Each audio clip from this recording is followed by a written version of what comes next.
Salut à tous les amis, c'est l'heure de votre pause salée. Aujourd'hui au menu, l'analyse approfondie du nouveau deck OP16 Monkey dit Luffy. Comme sur la vidéo précédente avec le leader Ace, je vous invite à aller voir la vidéo. Si ce n'est pas déjà fait, on va analyser donc le deck et toutes les cartes qu'il y a dans la nouvelle extension, et on va essayer de construire le meilleur deck possible. Aujourd'hui donc nous avons le Monkey dit Luffy, qui est un leader vert et bleu qui a 5000 de puissance pour 4 points de vie. Il a en effet principal une fois par tour. Si tous vos personnages sont de type Impel Down, redressez jusqu'à 2 de vos cartes Donne. C'est un effet qui, pour moi, lorsque j'avais fait la vidéo de preview de tous les leaders, encore une fois, allez la voir si ce n'est pas déjà fait, j'avais dit que c'était un effet qui était assez fort, mais que je ne voyais pas complètement broken, vraiment trop fort. Et il s'avère que si vous êtes à jour avec les formats compétitifs et la méta en général, vous savez que ce deck là est un deck qui a l'air de faire pas mal de très bons résultats, et notamment grâce à cet effet, mais aussi aux différentes versions du deck qui sont créées, évidemment. Ça va de pair, hein, c'est pas l'un sans l'autre. Mais du coup, voilà, un effet qui vous permet de redresser 2 donnes gratuitement, à condition évidemment que tous vos personnages soient de type Impel Down, mais bien évidemment, c'est quelque chose qu'on va forcément prendre en compte dans la création de la decklist, et que on va essayer ce sont des conditions qu'on va essayer forcément d'avoir, de remplir à chaque fois pour pouvoir avoir le plus de donnes disponibles et de jouer le plus de persos, car il s'avère que ce deck là est un des decks les plus aggro de la méta.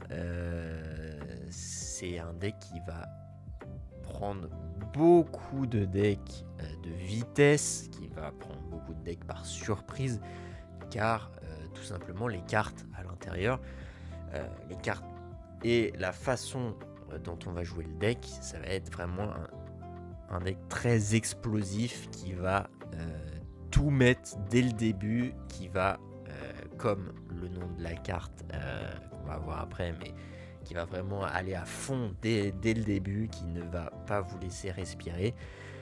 Et si vous n'avez pas un deck qui peut gérer ça, ou qui peut temporiser, ça va être très très compliqué. Et pour voir en détail de quoi ce dont le deck est capable, on va reprendre les différentes cartes qu'on avait vues dans la première vidéo, l'analyse globale des leaders d'OP16. On va les reprendre individuellement, ces cartes-là, car ce sont pour moi les cartes qui sont indéniablement les plus importantes dans ce deck, et celles qu'on va voir le plus souvent dans les decklists. On va commencer par Emporio Ivankov, qui est une carte qui coûte 4, qui a 4000 de puissance avec un contre à plus 1000, et qui a en effet joué de regarder les 3 cartes du dessus de votre deck, révéler jusqu'à une carte Impel Down avec le type Impel Down, ajoutez-la à votre main et placez le reste en dessous de votre deck dans l'ordre de votre choix. Puis jouez jusqu'à un personnage de votre main qui coûte 2 ou moins. Ça veut dire que voilà, pour 4, on va déjà piocher une carte, vu que la plupart du temps, évidemment, dans 90% des cas, vous allez forcément toucher au moins une carte avec le type Impel Down dans les 3 cartes que vous allez regarder. Et en plus de ça, ça vous permet de jouer un autre personnage gratuitement qui coûte 2 ou moins. Donc c'est très très fort. Et rien qu'avec cette carte-là, vous avez vraiment toute l'étendue des possibilités du deck et ce à quoi va ressembler le playstyle du deck. On va jouer des personnages encore et encore et encore, et des personnages qui ont un faible coût, ce qui fait qu'au début de partie, notamment grâce à l'effet leader, vous pouvez par exemple, à votre deuxième tour, si vous jouez second, jouer ce Ivankov, qui va vous permettre de piocher une carte et de jouer un autre personnage de votre main qui coûte 2 ou moins. Ça vous fait 2 personnages sur le terrain. Vous activez votre effet leader qui va vous permettre de redresser 2 donnes et de rejouer un personnage qui coûte 2 ou moins. Ça fait que en un tour, votre deuxième tour, si vous jouez deuxième encore une fois, vous avez joué 3 personnages pour quasiment rien, presque gratuitement. Donc c'est très très très très fort.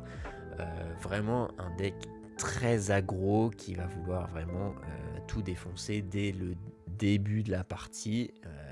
Et vraiment pour l'arrêter ça va être très compliqué. On va passer à la deuxième carte qui est Mr. 3 Galdino, qui est une carte qui coûte 4, qui a 5000 de puissance, qui a un contrat plus 1000 et qui a comme effet en activation principale, vous pouvez envoyer ce personnage à la défausse, piocher 2 cartes et jusqu'à un des personnages de votre adversaire avec un coût de 9 ou moins ne peut pas attaquer jusqu'à la fin du tour adverse. C'est donc un personnage que vous allez pouvoir jouer et au tour d'après pouvoir attaquer avec, déjà premièrement, avec ses 5000 de puissance. Puis vous pouvez activer son effet, de l'envoyer à la défausse pour piocher 2 cartes, tout simplement. Puis vous allez pouvoir freeze un personnage adverse qui coûte 9 ou moins. Vous allez toucher la très très grande majorité des cartes de toutes les cartes du jeu, des cartes qui coûtent 10. Il n'y en a pas beaucoup. Vraiment, vous allez toucher vraiment 95 voire 98% des cartes avec cet effet, ce qui est vraiment incroyable, très très fort. Cette carte, voilà, tout simplement très très fort. On va passer à la troisième carte qui est donc Mr. 2 Bonkure Bentham qui coûte 2, qui a 1000 de puissance, qui a comme premier effet jouer piocher une carte. Donc c'est une carte qui vous allez la jouer et elle se remplace automatiquement depuis votre main. Donc en fait vous jouez un personnage entre guillemets gratuitement. Et en deuxième effet, avec un donne x1, lorsque vous attaquez, la puissance de base de ce personnage devient celle du leader adverse jusqu'à la fin du tour. Donc ça veut dire qu'avec cette carte, vous allez systématiquement attaquer à la puissance du leader adverse plus 1000. Très très fort, surtout pour le coup et vraiment en fait, c'est une carte qui est parfaite, une carte qui ne coûte rien, qui se remplace d'elle-même lorsque vous la jouez, et le tour d'après, lorsque vous allez attaquer avec, vous allez systématiquement toucher le leader adverse, peu importe la puissance de celui-ci. Une carte incroyable, une carte qui peut être jouée avec l'effet d'Ivankov, une carte qui peut être jouée gratuitement, encore une fois... c'est pas gratuit, mais c'est presque gratuit grâce à votre effet leader. Vous redressez les 2 donnes que vous avez utilisées pour invoquer ce personnage-là. Donc, en fait, voilà, c'est une invocation gratuite au final. Donc, voilà, très fort. Déjà, rien qu'avec ces 3 cartes-là, vous avez vraiment le noyau principal du deck. C'est des cartes qui ont un faible coût, mais qui ont énormément d'impact lorsqu'elles sont sur le terrain. Et pour le clou du spectacle, on a Boa Hancock qui est une carte qui coûte 7, qui a 9000 de puissance, qui a imbloquable. Donc voilà, cette carte, lorsqu'elle attaque, ne peut pas être bloquée. Et qui a en effet joué jusqu'à un personnage adverse autre que Monkey D. Luffy ne peut pas être épuisé jusqu'à la prochaine phase de fin de votre adversaire, donc jusqu'à la fin du tour adverse. Vous allez, pareil que Galdino, vous allez freeze un personnage. Cette fois-ci, il n'y a aucune restriction de coup, juste restriction de nom, car faut pas que ce soit une carte Luffy, mais ça va, c'est pas même s'il y a beaucoup de cartes Luffy, ce ne sont pas les cartes les plus populaires aussi, notamment vis-à-vis de la cible que vous voulez atteindre avec cet effet. Dans la plupart des cas, vous n'allez pas vouloir cibler de Luffy, et même il n'y aura pas de Luffy tout simplement, mais du coup ça veut dire que vous pouvez freeze, déjà empêcher d'être épuisé. Ça veut dire que il ne peut pas attaquer avec, il ne peut pas bloquer avec si c'est un personnage bloqueur, et également il ne peut pas utiliser des effets pour épuiser la carte. Et ça c'est très très fort. On pense notamment aux cartes dans le deck Mihawk, sa carte Mihawk en secret, que des cartes comme ça, la Shanks également, c'est des cartes qui ne pourront pas activer leurs effets lorsqu'elles sont épuisées, car cette carte voilà, les empêche d'être épuisées, tout simplement. On a fait le tour des cartes les plus importantes selon moi dans ce deck là, et on va passer maintenant sur le simulateur pour voir les autres cartes disponibles et les potentiels decklists qu'on pourra faire avec ce leader. On se retrouve sur le simulateur et je vais vous présenter ici une petite decklist que je vous ai concoctée et qui globalement j'ai mis dans cette decklist toutes les cartes. J'ai essayé de combiner en tout cas toutes les cartes, toutes les différents playstyles aussi que j'ai pu voir à droite à gauche des différentes decklists, notamment de celles qui ont déjà performé dans les premiers tournois avec l'extension. J'ai essayé voilà, de vous faire un micmac et voilà, rassembler plusieurs decklists en une seule, et voici sur quoi je suis parti. On va donc commencer tout de suite avec la première carte qui est un Monkey D. Luffy qui coûte 1, qui a 0 de puissance, qui a un contrat plus 1000, qui a comme premier effet avec un donne x1 pendant votre tour.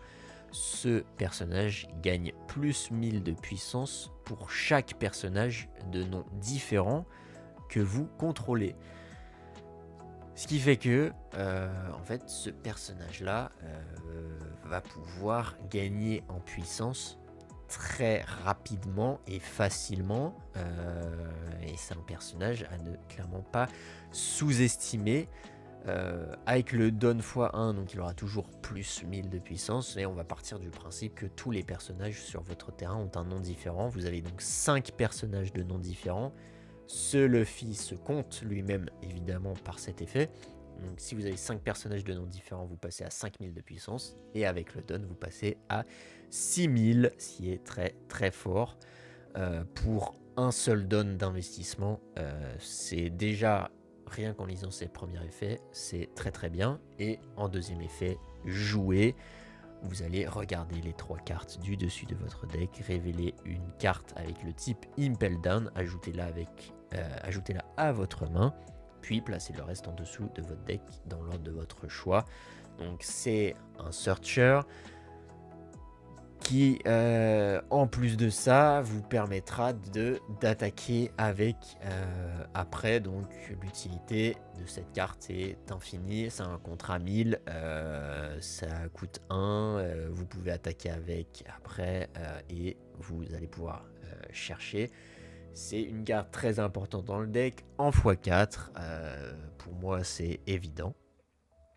Et voilà, on va passer à la deuxième carte qui est Inazuma, qui coûte 2, qui a 1000 de puissance, qui a un contrat plus 1000, et qui a comme premier effet, si ce personnage est mis KO par un effet adverse, vous pouvez épuiser jusqu'à un personnage adverse. Donc c'est un bloqueur qui a un effet de protection contre les KO, de protection. Il n'est pas protégé contre les effets de KO, mais si votre adversaire le met KO par un effet, dans ce cas, vous pouvez épuiser un de ces personnages, n'importe lequel. Donc voilà, ça permet de passer outre certains effets de votre adversaire qui peuvent mettre KO des personnages qui ont un faible coût.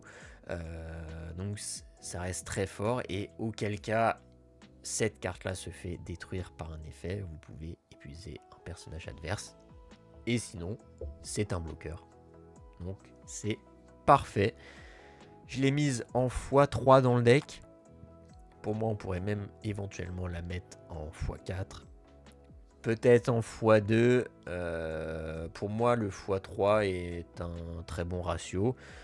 C'est une carte que vous pouvez jouer notamment avec la Ivankov. Une carte voilà, qui coûte 2. C'est un bloqueur. Si vous avez besoin d'un petit bloqueur comme ça, c'est parfait. Il coûte 2, donc avec votre effet leader, c'est une carte gratuite que vous pouvez poser. Donc voilà, je l'ai mis en x3 dans le deck. Sa troisième carte qui est Jinbe, qui coûte 2, qui a 2000 de puissance, qui est un contre à 2000 et qui a comme effet avec un don x1, ce personnage gagne plus 2000 de puissance. Donc lorsque vous attachez un don à ce personnage, sa puissance passe à 5000. Je l'ai mis en 2 fois. C'est une des cartes où, dans la plupart des decklists, il n'y est pas forcément, même si assez populaire quand même. Donc, je l'ai mise en x2. C'est au pire des cas un contre à 2000. Voilà. C'est un personnage, encore une fois, qui peut être joué gratuitement par vos autres personnages ou via votre effet leader.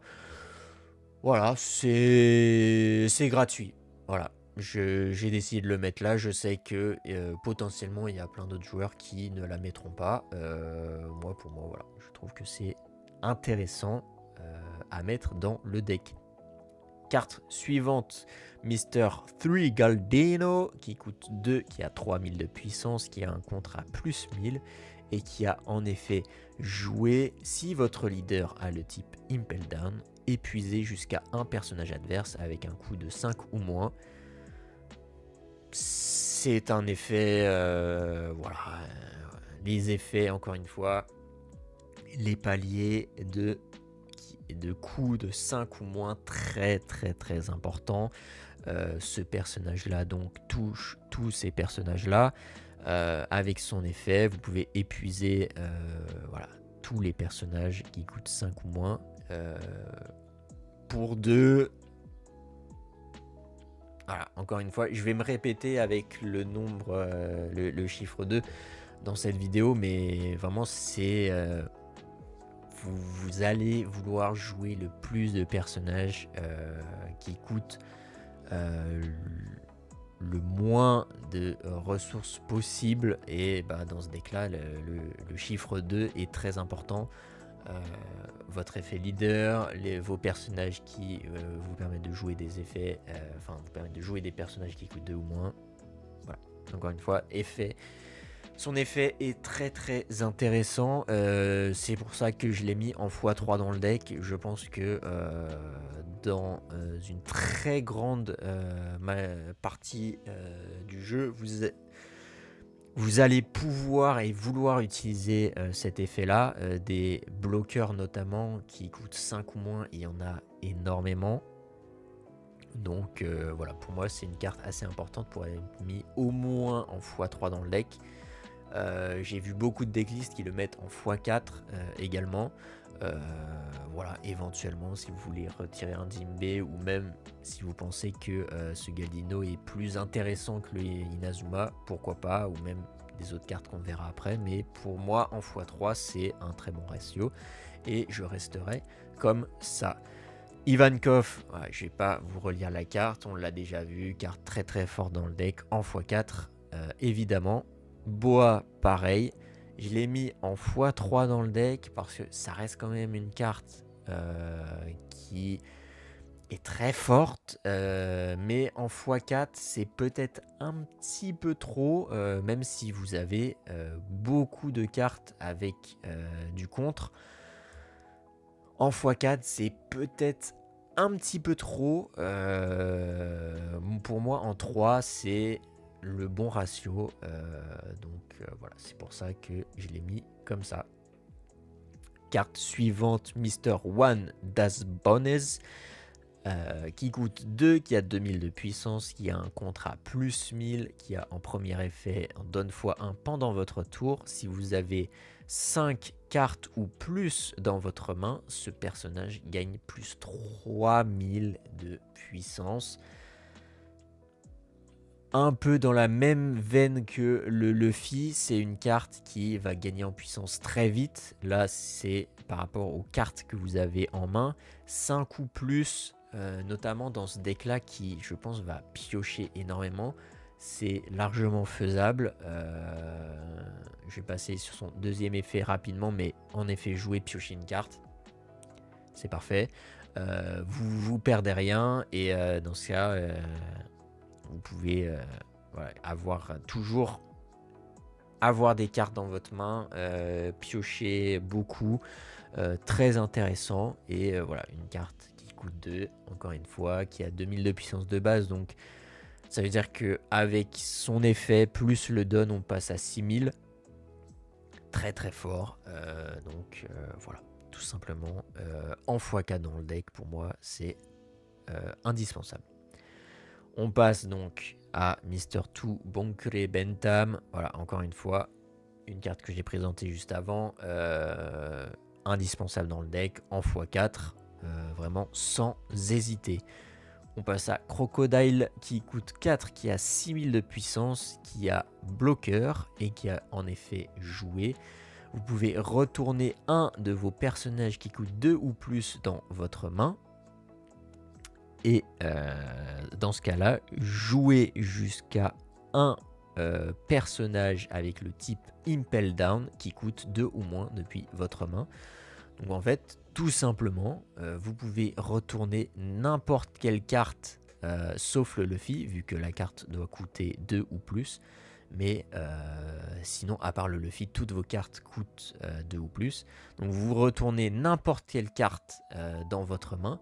Par exemple, ce Galdino, par exemple ce Mr. One, par exemple ce Mr. 2. Et le Galdino, si vous rejouez ensuite, puisque vous pouvez jouer, donc une fois que vous avez repris dans votre main, vous pouvez jouer un personnage Impel Down qui coûte 2 ou moins. Donc vous pouvez, par exemple, rejouer le personnage que vous venez de prendre dans votre main. Dans le cas de Mr. 3, vous pouvez épuiser un personnage qui coûte 5 ou moins. Mr. 1 piocher une carte, Mr. 2 piocher une carte. Voilà, vous pouvez jouer le Luffy également, qui vous permet de search les 3 premières cartes de votre deck. Vous pouvez jouer le Jinbei par exemple, ou jouer un Inazuma si vous avez besoin d'un bloqueur. Bref, vous pouvez faire beaucoup de choses avec ce Crocodile. Je l'ai mis en x3 dans le deck. Pareil, je pense que c'est le bon ratio. Beaucoup de cartes en x3 dans le deck, parce que je pense que en x4 ce serait peut-être un petit peu trop, et en x2 peut-être qu'on la verrait pas assez. Donc voilà, pour moi ça dépend aussi de vos tests, de comment vous préférez jouer, évidemment, des cartes que vous pensez plus importantes que d'autres. N'hésitez pas à donner votre avis dans les commentaires, bien évidemment. Ça peut être très intéressant pour n'importe qui voudrait faire le deck. Donc Crocodile en x3 dans mon deck. Mr. 3 Galdino, donc voilà, on l'a vu. Pareil, je l'ai mis en x3. C'est une carte qui, pour moi, si je dois modifier le ratio d'une carte, ce serait celle-ci en priorité. Potentiellement la mettre en x4. éventuellement donc à voir laquelle des autres cartes on voudrait éventuellement retirer. Mais bon, je l'ai mise en x3. Pour moi, c'est le minimum. Cette carte est vraiment trop forte pour ne pas être jouée en autant, si ce n'est plus d'exemplaires dans le deck. Donc voilà. On va passer à la prochaine carte qui est Baggy, qui coûte 5, qui a 6000 de puissance, qui a un contrat plus 1000, qui a en effet joué. Si votre leader a le type Impel Down, piochez une carte et jouez jusqu'à un prisonnier d'Impel Down depuis votre main. Donc ça vous permet de, lorsque vous la jouez, vous piochez une carte, donc elle se remplace elle-même. Et ça vous permet de jouer un autre personnage gratuitement de votre main, prisonnier d'Impel Down, qui est la carte qu'on va voir juste après, mais qui est une carte très très forte. Et en deuxième effet, une fois par tour, cet effet peut être activé lorsque votre adversaire attaque jusqu'à un de vos prisonniers d'Impel Down gagne bloqueur durant ce tour. Donc, comme vous l'aurez compris, avec son effet, vous piochez une carte, vous jouez le prisonnier et potentiellement dès le tour d'après, pendant une attaque adverse, vous pouvez gagner un bloqueur gratuitement. Et quel bloqueur que les prisonniers d'Impel Down, qui est une carte qui coûte 6, qui a 6000 de puissance, qui est un contrat 2000 et qui a comme effet, selon les règles de ce jeu, vous pouvez avoir n'importe quel nombre de cette carte dans votre deck. Ici, dans ce deck-là, j'en ai mis 8, ce qui est un chiffre que beaucoup de decklists utilisent. Entre 8 et 12, c'est le nombre d'exemplaires de cette carte qui est dans la très très très grande majorité des decklists que j'ai vu de ce deck-là. J'ai décidé d'en mettre 8, ce qui est pour moi un très bon ratio. C'est un contrat 2000, donc avoir 8 contrats 2000 dans la majorité des decks, c'est un chiffre qu'on va vouloir avoir au minimum. Entre 8 et 12, c'est voilà. C'est une règle que moi j'utilise et que beaucoup de personnes utilisent également. Dans un deck, lorsque vous construisez votre deck, vous voulez avoir entre 8 et 12 contres à 2000. C'est un peu voilà, les maths derrière le deck building dans One Piece. Ici, avec les prisonniers d'Impel Down, on en a 8. Et moi, dans ma decklist, j'ai mis 2 Jinbe, donc ça fait 10 contre à 2000. Mais encore une fois, voilà, le Jinbe, vous pouvez le remplacer. Et auquel cas, vous avez au moins le minimum de 8 contre à 2000. Et du coup, grâce à votre Baggy, lorsque vous avez joué cette carte-là via son effet ou que vous en avez forcément un sur votre terrain, bah, vous pouvez donner bloqueur à un de ces personnages-là, un bloqueur à 6000, ce qui est très très fort. Et donc voilà, tout simplement. On va passer aux cartes suivantes, les events. Event très populaire en ce moment, I Know You're Strong, qui coûte 1, qui a en effet principal, vous pouvez épuiser 2 de vos Dawn cards, donc ça fait un événement qui coûte 3, et si vous le faites, vous pouvez faire en sorte que jusqu'à 2 des personnages de votre adversaire qui coûtent 7 ou moins ne se redresseront pas au début du tour adverse. Donc c'est une carte qui va vous permettre de freeze des personnages qui coûtent 7 ou moins. C'est une carte qui est très forte, qui est très plébiscitée par beaucoup de joueurs. En deuxième effet, on a en effet contre jusqu'à un de vos leaders gagne 3000 de puissance pendant ce combat. Un effet assez générique. Mais voilà, ce qui est toujours intéressant. votre leader uniquement. Très important pour l'effet de contre. Mais sinon, l'effet principal qui vous permet de freeze des personnages qui ont 7 ou moins de coups en combinaison avec ce Galdino, en combinaison avec ce Galdino là, la Boa également. En fait, c'est un deck où vous allez être très aggro et également contrôler énormément le terrain. Vous allez freeze énormément vos adversaires, les empêcher d'attaquer, les empêcher de bloquer. C'est vraiment le deck aggro contrôle par excellence, et notamment grâce à cette carte là. Je l'ai mis en 2 exemplaires, je pense que c'est un bon ratio. Je pense pas qu'on ait besoin de plus que ça dans ce deck là. Mais dites-moi dans les commentaires ce que vous en pensez. Carte suivante, Let's Go to the Navy Headquarters. Une carte qui coûte 1, qui a en effet principal, vous pouvez épuiser 6 de vos cartes Don, donc c'est une carte qui coûte 7. Et si vous le faites, si vous avez 5 personnages avec le type Impel Down de noms différents sur votre terrain, vous pouvez redresser tous vos personnages ainsi que votre leader. C'est une carte très forte, une carte très importante dans le deck. En effet, contre plus 3000 comme la carte précédente pour votre leader, encore une fois. Mais ça veut dire que en fait, lorsque vous arrivez, et c'est une carte qui peut être activée très tôt, vu qu'elle coûte 7, très tôt. Ça peut être activé assez tôt dans la partie, mais voilà, il vous suffit d'avoir 5 personnages Impel Down sur votre terrain, et vous pouvez en fait faire 5 attaques avec vos personnages plus votre leader 6, et si vous activez cette carte, vous faites 12 attaques dans le tour, ce qui est en fait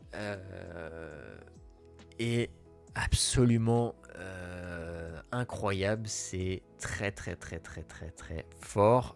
Lorsque vous activez cette carte, dans la plupart, vraiment la très grande majorité des cas, vous avez gagné la partie, car contrer 12 attaques successives, c'est quasiment impossible. Voilà, pour à certains moments du jeu, voilà, 12 attaques, c'est beaucoup trop. Voilà, c'est une carte incroyable qu'on veut évidemment dans le deck. Je l'ai mis en 2 fois, un peu comme la carte précédente. Je pense pas que vous voulez l'avoir en plus d'exemplaires. J'ai vu des decklists la mettre en 3, mais j'ai jamais vu de decklist la mettre en 4 exemplaires. Donc pour moi 2 c'est le bon ratio, parce que vous voulez quand même avoir 5 personnages sur votre terrain avec des noms différents, donc il faut quand même les poser, il ne faut pas qu'ils soient gérés par votre adversaire, donc ça demande quand même un minimum de setup, et en fait en attendant cette carte là, même si c'est pas une brique dans votre main, vous pouvez toujours l'utiliser pour contrer les attaques adverses sur votre leader uniquement. Mais autrement, c'est une carte que vous n'allez pas avoir l'utilité dans pas mal de scénarios. Du coup, pour moi, en x2, c'est voilà, le bon ratio. De toute façon, vous avez 8 searchers dans votre deck, vous avez beaucoup de cartes qui vous font piocher, donc vous allez forcément l'avoir dans une partie. Pour moi, 2, c'est le bon nombre d'exemplaires. Peut-être 3, je suis enclin à cette take-là. Mais plus, pour moi, à 4, c'est trop. Et à 1, c'est sûrement pas assez. Voilà, pour moi, 2, c'est vraiment le nombre d'exemplaires parfait. On passe à la dernière carte de mon deck. Gum Gum Champion Rifle qui coûte 1, qui a un effet contre. Si votre leader a le type Impel Down, donnez jusqu'à un de vos leaders ou personnages plus 2000 de puissance pour ce combat. Puis, votre adversaire retourne un de ses personnages actifs dans sa main. Pour moi, c'est une carte qui est vraiment très très forte, qui va très très bien dans le deck. C'est un contre à plus de 1000 pour n'importe quelle carte sur votre terrain. Évidemment, on va penser aux cartes les plus importantes. Je pense à Boa, les prisonniers évidemment, éventuellement. Buggy aussi, Galdino si vous voulez être sûr de le garder pour pouvoir activer son effet, ou même Crocodile. Mais voilà, et au pire des cas, c'est pour votre leader, hein, plus de 1000. Et c'est surtout l'effet de votre adversaire retourne un de ses persos actifs dans sa main. Il le choisit, mais en fait, ça peut complètement déstabiliser et contrecarrer votre adversaire, l'obliger à retourner un personnage dans sa main. Ça peut être dans certains tours de jeu, ça peut être ce qui vous fait gagner la game, ou en tout cas ce qui peut ne pas vous faire perdre à ce tour-là. Et même dans certains cas, vous obligez, si vous attendez assez longtemps et dépendamment de quelle carte, quel personnage adverse sont encore actifs, vous pouvez même quasiment cibler quel personnage vous voulez que votre adversaire renvoie dans sa main, dépendamment de comment est-ce qu'il attaque, etc. Il y a certaines phases de jeu où vous allez lui dire, bah en fait il te reste plus que des bloqueurs, un ou des bloqueurs en position active, bah tu en retournes un dans ta main, et si au tour d'après ça vous permet de gagner la game, bah voilà, pour moi c'est une carte très forte, et j'ai vu pas mal de decklists ne pas la mettre. Pour moi, elle est quasiment indispensable. C'est pour ça que moi, je l'ai mise dans le deck. Voilà, une carte très importante. Voilà, on a fait le tour de ma decklist que j'ai. On va évidemment regarder ensemble les autres cartes disponibles déjà dans cette extension.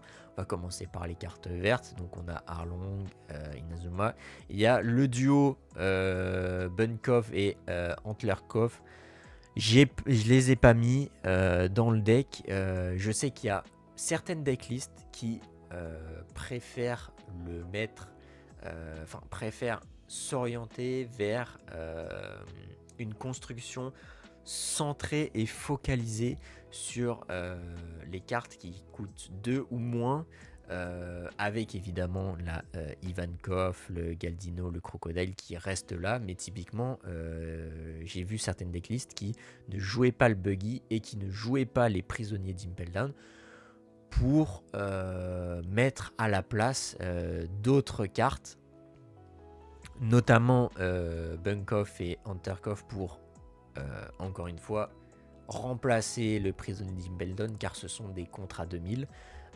Et les deux effets sont similaires. C'est si par exemple vous avez un de ces deux là sur le terrain et que vous avez l'autre également, vous pouvez jouer un personnage qui coûte 2 ou moins depuis votre main. Donc le but c'est d'avoir les deux. Le but c'est d'avoir les deux sur votre terrain, puis de jouer un maximum de personnages qui coûtent 2 ou moins lorsque vous attaquez avec ceci, et au pire des cas ce sont des contre 2000. Moi je n'ai pas orienté mon deck de cette façon là, mais j'en ai vu encore une fois certains qui le faisaient et qui avaient l'air de bien s'en sortir quand même.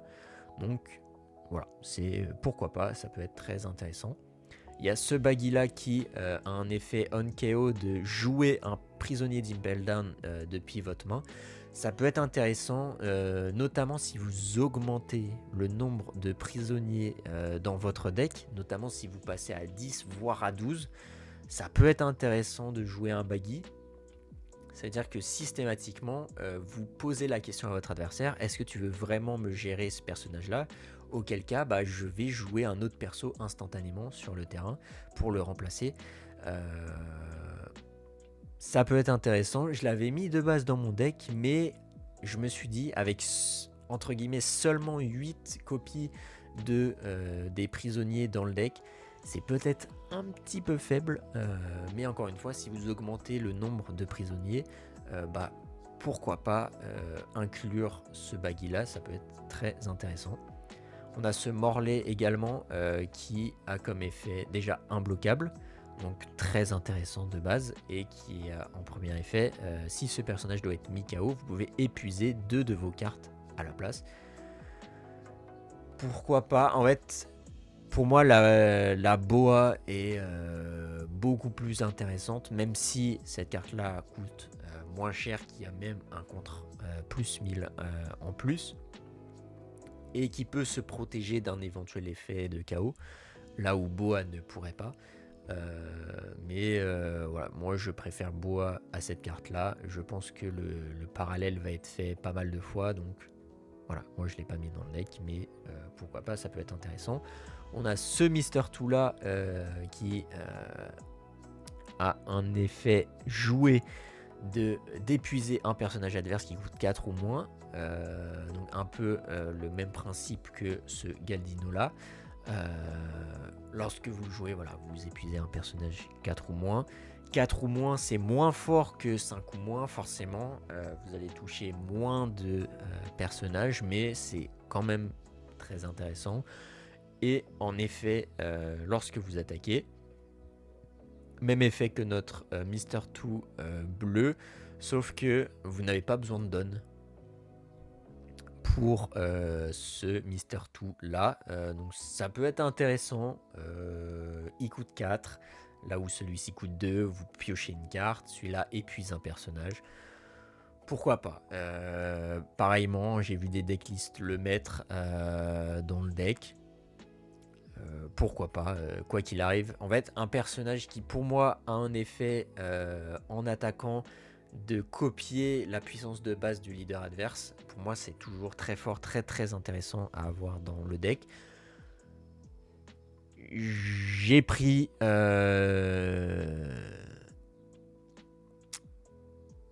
pour moi c'était pas indispensable vu qu'on a ce Mister 2 là qui est peut-être plus intéressant dans ma decklist en tout cas, vu que j'ai ce Mister 3 pour épuiser des personnages 5 ou moins, mais voilà, je ne l'ai pas mis dans le deck, mais pourquoi pas, c'est très intéressant. Smoker, Vanilla, Counter 2000, ça nous intéresse pas. Le Zoro, c'est pour le deck Zoro.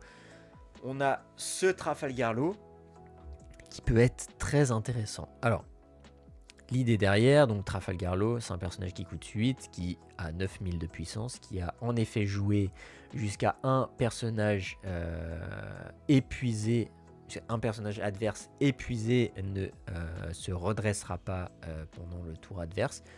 C'est le même effet que ce Galdino, non, qui peut pas attaquer, c'est épuisé. C'est le même effet que pardon, c'est le même effet que notre événement, sauf que notre Trafalgar Law, lui, peut toucher n'importe quel personnage épuisé, donc ça peut être très très très intéressant. Et en effet, à la fin du tour, redresser tous vos personnages verts qui coûtent 5 ou moins. Donc, encore une fois, ça peut être intéressant, sauf que dans ce deck-là, en fait, la majorité, en fait, on n'aura pas 100% des cartes de personnages sur notre terrain qui seront de la couleur verte. Donc, c'est pour ça que je ne l'ai pas mis. Dans d'autres decks verts, évidemment, voilà, je pense à Bonnie, les decks Bonnie verts, les decks Miyok éventuellement aussi. Voilà. Je pense que dans d'autres decks, il sera beaucoup plus intéressant. Ici, moins, car voilà, on a beaucoup de personnages bleus. Pas énormément de cartes vertes qui seront intéressantes à les redresser grâce à son effet, mais carte très intéressante quand même, très forte, à voir éventuellement si on peut pas modifier notre decklist pour pouvoir l'inclure dans notre deck.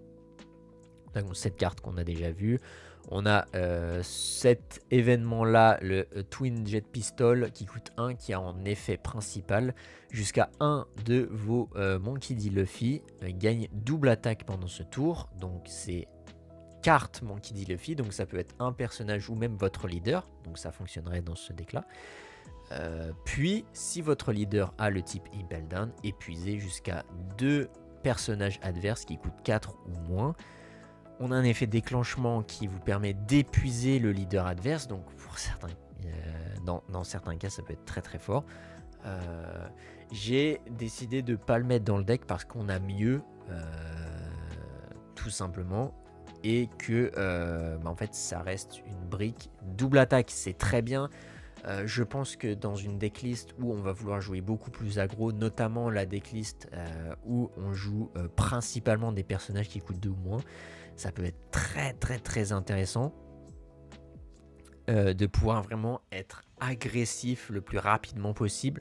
Double attaque, encore une fois, le double attaque peut fonctionner sur votre leader. Vous n'avez pas forcément besoin d'avoir un personnage Monkey D. Luffy sur le terrain.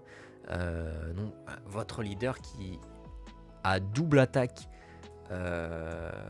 pendant le tour pour 1 donne, ça peut être très très fort, très très vite.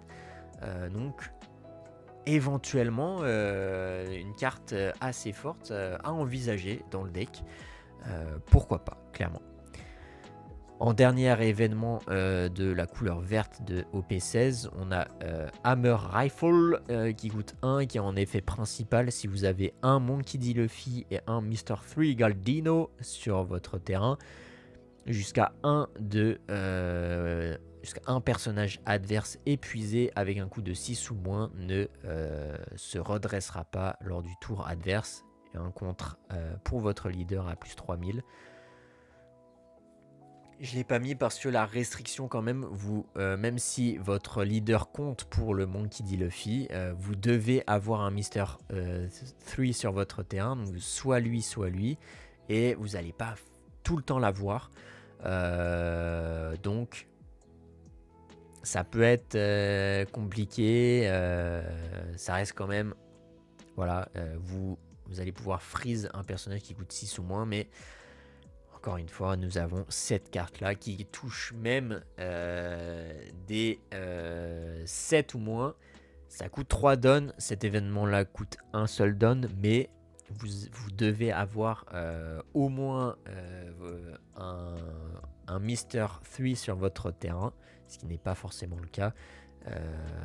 Donc, voilà, moi j'ai préféré cet event-là qui, dans la plupart des cas, même dans la majorité des cas, va être plus intéressante que cette carte-là. On va passer très très rapidement aux cartes bleues. Ce Usopp là, ça nous intéresse pas. Ce Ivankov, pourquoi pas, c'est un bloqueur. Moi j'ai préféré le Inazuma grâce à son deuxième effet de protection de KO. Enfin de punition si il y a un KO sur cette carte-là.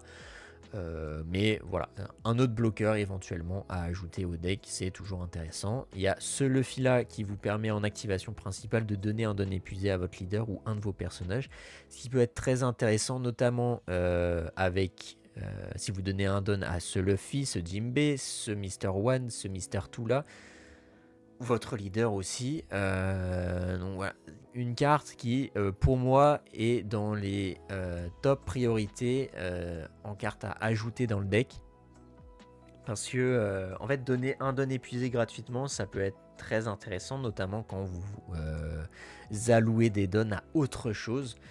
Pouvoir avoir ce don gratuit notamment, ça peut être très intéressant. Donc pourquoi pas l'ajouter dans le deck. Mister 1, Mister 2, on a ce nouveau Doflamingo qui coûte 3, qui a 0 de puissance, qui a un contrat plus 1000 et qui est en activation principale. Vous pouvez épuiser ce personnage. Et si votre adversaire a 8 cartes ou plus dans sa main, vous pouvez, votre adversaire place 2 cartes de sa main en dessous de son deck dans l'ordre de votre choix. C'est la nouvelle carte en bleu qui permet de gérer la main de votre adversaire. Une carte qui va, je pense, être... je la vois être pas mal jouée dans plusieurs decks bleus. Ici, elle a le type Impel Down, donc ça peut tout à fait rentrer dans ce deck-là. Pourquoi pas dans une méta où il y a beaucoup de decks qui piochent énormément, ça peut toujours être intéressant de rentrer en x2, 3 ou même 4 éventuellement. Pourquoi pas? On a ce Ace là qui a en effet principal d'épuiser ce personnage pour piocher une carte. Elle coûte 3, j'ai trouvé ça beaucoup trop cher, notamment en comparaison avec Mister 1 ou Mister 2 qui ont en plus de ça d'autres effets à côté. Et lui a 0 de puissance, donc voilà, c'est pour ça que je ne l'ai pas mis dans le deck. Le Jimbe Vanilla Counter 2000 qu'on n'a pas mis, le Buggy qu'on a déjà vu, on a Miss Olive qui coûte 5-6000 de puissance, un contrat plus 1000 qui est bloqueur et qui a la même restriction que le Crocodile, c'est-à-dire que vous pouvez retourner un de vos personnages qui coûte 2 ou plus dans votre main, puis piocher 2, défausser 1. C'est une carte qui, dans ce deck Monkey D. Luffy, va pas être très intéressante, mais dans le deck Baggy, évidemment qu'elle va l'être, car avec son effet, vous allez pouvoir jouer un prisonnier instantanément une fois que vous avez retourné le personnage dans votre main. Donc voilà, dans ce deck-là, pas utile le Maudit et Kabaddi qui n'est pas utile dans ce deck-là, le Rorona Zoro non plus. Cette carte là pour Baggy principalement car vous devez avoir 2 ou plus de prisonniers d'Impel Down sur votre terrain. Dans ce deck là on va vouloir jouer un maximum de cartes de noms différents, donc c'est pas très utile. Ici cet événement là pareil, c'est pour Baggy, vous devez avoir 10 dons et que tous les personnages sur votre terrain sont enfin tous les prisonniers d'Impel Down sur votre terrain passent à 7000 de puissance durant ce tour. Encore une fois, c'est une carte pour le deck Baggy et cette carte là également. Donc voilà, on a fait le tour des cartes d'OP16. Je vais rapidement passer aussi sur 2 cartes staple en vert. La première, c'est Démonique Aura Nine Sword Style Asura Deadman's Game, qui est une carte très très forte, qui coûte 1, qui a en effet principal. Vous pouvez épuiser 3 de vos cartes Don. Donc c'est une carte qui, avec un coût de 4, va vous permettre d'épuiser jusqu'à 2 personnages et ou donne de votre adversaire. Vous pouvez toucher soit 2 dons, épuiser soit 2 dons de votre adversaire, soit 2 personnages de votre adversaire, soit un don ou un personnage. Pour 4, voilà, c'est une carte qui est extrêmement forte, une carte qui est jouée dans beaucoup de decks verts, qui a en effet de contre donner plus 3000 à votre leader pendant ce combat. Donc même effet de contre que ces cartes-là, voilà, à exception près que au lieu de, par exemple, comparé à celle-ci, de freeze des personnages qui seraient épuisés, ici c'est vous épuisez n'importe quel personnage ou donne sur le terrain adverse. Donc voilà, très très forte. Pourquoi pas mettre dans le deck en x2 éventuellement. Voilà. En fait, même logique que pour ces événements-là. Pour moi, en x2, c'est le nombre idéal. En x1, c'est peut-être pas assez. Et en 3 ou 4, c'est trop. Je pense qu'il y a trop peu de situations où vous allez vouloir utiliser cette carte-là. Et trop souvent, si vous l'avez en trop d'exemplaires dans le deck, bah, vous allez ne pas l'utiliser, ne pas pouvoir l'utiliser, et du coup ça fait une brique dans votre main. Dernière carte très très forte dans la méta aujourd'hui, c'est Electrical Luna, une carte qui coûte 3 et qui est en effet principal. Tous les personnages de votre adversaire avec un coût de 7 ou moins, il faut qu'ils soient épuisés les personnages, ne se redresseront pas autour de votre adversaire. Donc vous allez freeze potentiellement l'intégralité du terrain de votre adversaire. Contre certains match-ups, ça peut être très très intéressant. On pense à Ener notamment, mais aussi voilà, à plein d'autres leaders qui ont des boards avec beaucoup de cartes, même typiquement contre ce Luffy là. Si vous arrivez à vraiment freeze tous ces personnages, c'est très très fort, voilà, contre tous les decks aggro qui ont des cartes avec un faible coût. 7 ou moins, ça vous permet de toucher énormément de cartes de personnages. On a en plus un déclenchement qui est épuiser un de vos personnages adverses avec n'importe quel coup. Il n'y a pas de restriction à ce niveau-là. Donc voilà. Une carte très intéressante, pareil en x2, je pense dans le deck, à voir quelle carte vous retirez à la place pour pouvoir la rentrer. Et voilà ce qui conclut la vidéo. J'espère qu'elle vous aura plu. Si c'est le cas, n'hésitez pas à nous le faire savoir en mettant un pouce bleu, en vous abonnant évidemment et en nous donnant votre avis dans les commentaires. Qu'est-ce que vous pensez de ce deck là? Quelle carte vous verriez ou vous mettriez dans ce deck là? Quelle est pour vous la carte la plus importante, la moins importante? Voilà, dites-nous tout dans les commentaires. Sur ce, je vous souhaite une très bonne journée, soirée, dépendamment de quand est-ce que vous regardez cette vidéo. Et je vous dis à la fois prochaine. Salut tout le monde.